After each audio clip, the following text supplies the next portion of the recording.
ফেসবুকে পোস্ট দিয়ে নিষিদ্ধ ঘোষিত সংগঠন ছাত্রলীগ থেকে পদত্যাগ করেছেন সিরাজগঞ্জের রায়গঞ্জের রাজু খান নামে এক ছাত্রলীগ নেতা।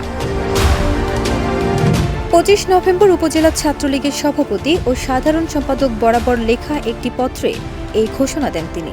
পদত্যাগের কারণ হিসেবে ব্যক্তিগত সমস্যার কথা জানিয়েছেন তিনি।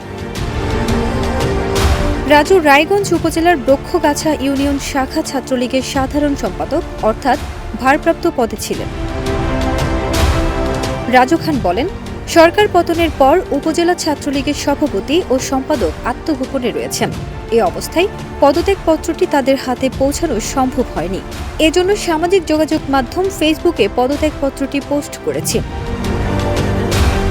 প্রসঙ্গত, শেখ হাসিনা সরকার পতনের আগে ও পরে বিভিন্ন বিশ্ববিদ্যালয় ও কলেজ শাখা ছাত্রলীগের অনেক নেতাকর্মীরাই স্বেচ্ছায় পদত্যাগ করেছেন।